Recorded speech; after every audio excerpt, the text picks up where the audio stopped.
Greetings YouTube, Jeep Dragon here. Just going over some basic gun knowledge, gun safety, and concealed carry options. The gun I have here is the Kel-Tec PF9.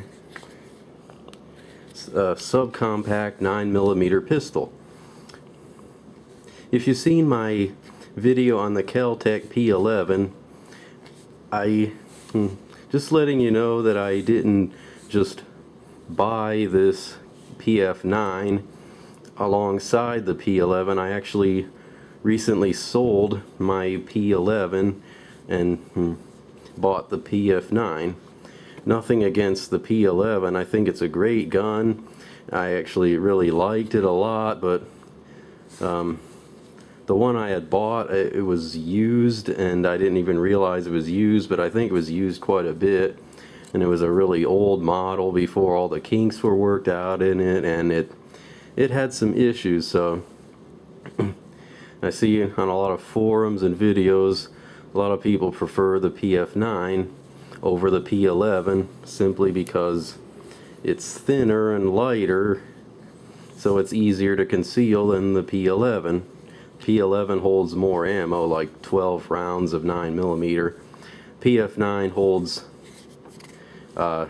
7 rounds plus 1 in the chamber, so that's 8. So I'm basically losing 4 rounds in the gun at a time if I carry the PF9, but no big deal.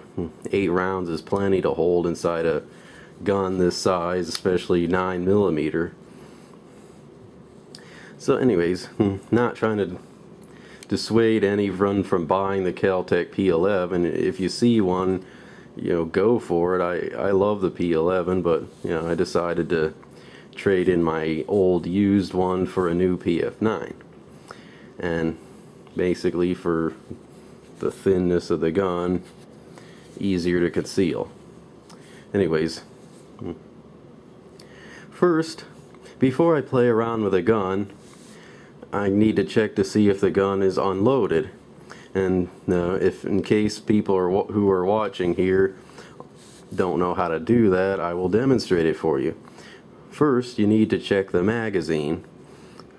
Push the magazine catch/release button right here to extract the magazine. And here it is, it's unloaded. In case someone doesn't know how to tell, this is how you tell. This one is loaded, and you can see the obvious rounds in it. Very basic. Okay, and here we go right here.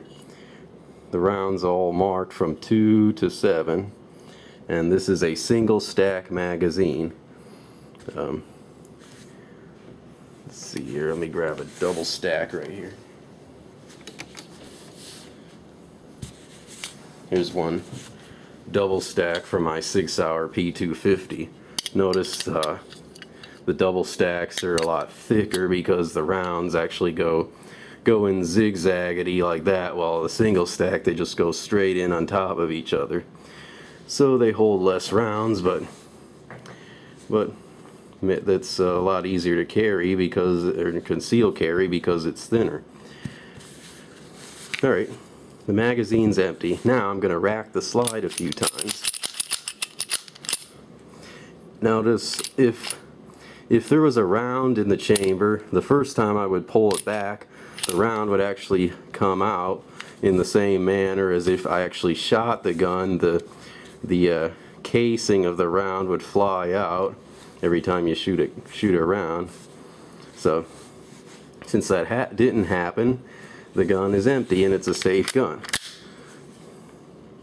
Now when I got this was actually the only Kel-Tec PF9 at the gun show, and there was actually like several huge rooms full of guns, but there were several Kel-Tec P11s, but I don't understand why there was only this one. And well, the grip frame here is gray colored. I was kind of hoping for the black because my other 2 guns are black, and I kind of like black because it looks more like your stereotypical gun.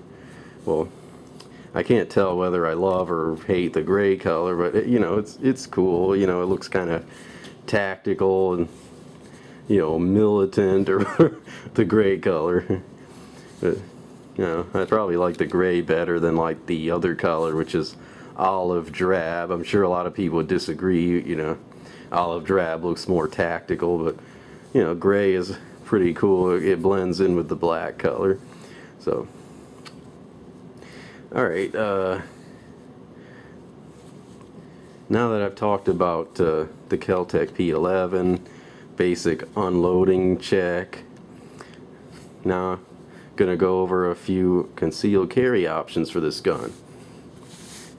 Now, if you've seen my video on the Kel-Tec P11, this is how I prefer to carry it, and I like it even better with the Kel-Tec PF9.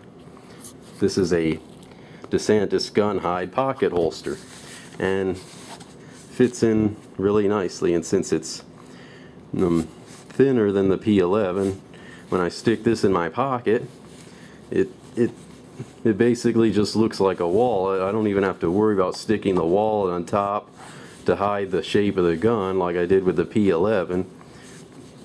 It pretty much just looks like a big rectangle inside my pocket.